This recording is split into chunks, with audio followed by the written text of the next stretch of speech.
Supreme court అణగారిన వర్గానికి చెందిన ప్రతిభావంతులైన విద్యార్థిని ఎట్టి పరిస్థితుల్లోనూ వదిలిపెట్టకూడదు. సుప్రీం కోర్టు షెడ్యూల్డ్ కులాల విద్యార్థిని ఐఐటి ధన్బాద్లో షెడ్యూల్డ్ కులాల విద్యార్థికి ప్రవేశం కల్పించాలని సుప్రీంకోర్టు ఆదేశించింది. అడ్మిషన్ పొందేందుకు అన్నింటికీ కృషి చేసిన అట్టడుగు వర్గానికి చెందిన ప్రతిభావంతులైన విద్యార్థిని వదిలిపెట్టకూడదని గమనించింది. కోర్టు రాజ్యాంగంలోని ఆర్టికల్ 142 ప్రకారం పిటిషనర్ కోసం సూపర్న్యూమరీ సీటును సృష్టించాలని ఆదేశించింది. అతను పోర్టల్ మూసివేయడానికి ముందు తన ఆన్లైన్ ఫీజు చెల్లింపును ప్రాసెస్ చేయలేకపోయాడు. లాగిన్ అవ్వడానికి మరియు అతని పత్రాలను విజయవంతంగా అప్లోడ్ చేయడానికి 6 ప్రయత్నాలు చేసినప్పటికీ ప్రధాన న్యాయమూర్తి వై చంద్రచూడ్, జస్టిస్ జె.బి. పార్దివాలా మరియు జస్టిస్ మనోజ్ మిశ్రాలతో కూడిన ధర్మాసనం ఇలా వ్యాఖ్యానించింది. పిటిషనర్ జూన్ 24, 2024న 15.12 గంటల నుండి 16.57 గంటల మధ్య 6 సందర్భాలలో లాగిన్ అయ్యారు.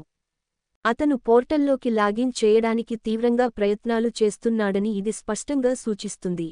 17,500 రుసుము చెల్లించడానికి పిటిషనర్కు స్తోమత ఉంటే ఎందుకు అలా చేయకపోవచ్చనే ఉద్దేశ్యం లేదు. అట్టడుగున ఉన్న పౌరుల సమూహానికి చెందిన పిటిషనర్ వంటి ప్రతిభావంతులైన విద్యార్థి మరియు అడ్మిషన్ను పొందడం కోసం అన్నింటికీ కృషి చేసిన వ్యక్తిని వదిలిపెట్టకూడదు.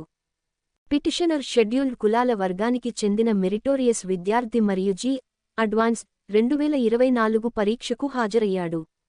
అతను తన విభాగంలో 1455 ర్యాంక్ సాధించాడు మరియు ఎలక్ట్రికల్ ఇంజనీరింగ్లో 4 ఏళ్ల బ్యాచిలర్ ఆఫ్ టెక్నాలజీ కోర్సు కోసం ధన్బాద్లోని ఇండియన్ ఇన్స్టిట్యూట్ ఆఫ్ టెక్నాలజీ (ఐఐటి)లో సీటు కేటాయించబడ్డాడు. తన తండ్రి దినసరి కూలీ అని, అతని కుటుంబ ఆదాయం దారిద్ర్యరేఖకు దిగువన ఉందని పిటిషనర్ వెల్లడించారు. ఫీజు చెల్లింపు మరియు పత్రాల అప్లోడ్తో సహా ఆన్లైన్ రిపోర్టింగ్ పూర్తి చేయడానికి గడువు జూన్ 24, 2024న సాయంత్రం 5 గంటలు. ఫీజు చెల్లింపుకు అవసరమైన నిధులను అతని తల్లిదండ్రులు ఏర్పాటు చేశారని పిటిషనర్ పేర్కొన్నారు. అయినప్పటికీ, అతను తీవ్రంగా ప్రయత్నించినప్పటికీ, సాయంత్రం 5 గంటలకు పోర్టల్ మూసివేయబడింది మరియు అతని చెల్లింపు ప్రాసెస్ కాలేదు. ప్రతివాది అథారిటీ పిటిషనర్ యొక్క లాగిన్ వివరాలను సమర్పించింది. అతను పోర్టల్ను యాక్సెస్ చేయడంలో శ్రద్ధగా ఉన్నాడని మరియు అతని అడ్మిషన్ యొక్క సాక్షాత్కారం కోసం తన శక్తి మేరకు ప్రతిదీ చేశానని సూచించింది. అత్యున్నత న్యాయస్థానం ఇలా పేర్కొంది: రాజ్యాంగంలోని ఆర్టికల్ 142 ప్రకారం గణనీయమైన న్యాయం చేయడానికి ఈ కోర్టుకు ఉన్న అధికారం అటువంటి పరిస్థితిని కవర్ చేయడానికి ఖచ్చితంగా ఉద్దేశించబడింది.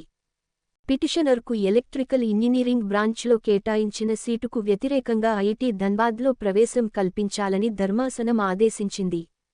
హాస్టల్ వసతి మరియు ఇతర సౌకర్యాల కేటాయింపుతో సహా అడ్మిషన్ యొక్క అన్ని పర్యవసాన ప్రయోజనాలకు పిటిషనర్ అర్హులని బెంచ్ ఆదేశించింది. పర్యవసానంగా, కోర్టు ఇలా ఆదేశించింది: పిటిషనర్ యొక్క అడ్మిషన్ అతని తప్పు లేకుండా ఆలస్యం అయినందున, పిటిషనర్ ఆ కాలానికి కోర్సు పనిని సక్రమంగా పూర్తి చేయగలరని నిర్ధారించడానికి అతని మంచి కార్యాలయాలను ఉపయోగించమని మేము ఐఐటి ధన్బాద్ డైరెక్టర్ని అభ్యర్థిస్తున్నాము. ఈ విద్యా సంవత్సరంలో ఇప్పటికే గడిచిపోయింది. ఇది పిటిషనర్ తన తరగతికి దగ్గరగా ఉన్నాడని మరియు అతనికి ప్రవేశం మంజూరు చేయడంలో జాప్యానికి బాధపడదని నిర్ధారిస్తుంది. దీంతో సుప్రీంకోర్టు పిటిషన్ను కొట్టివేసింది. శీర్షిక: Atul Kumar versus the chairman, joint seat కేటాయింపు ప్రతివాదుల అథారిటీ మరియు ఆర్స్. తటస్థ అనులేఖనం 2024 INSC 749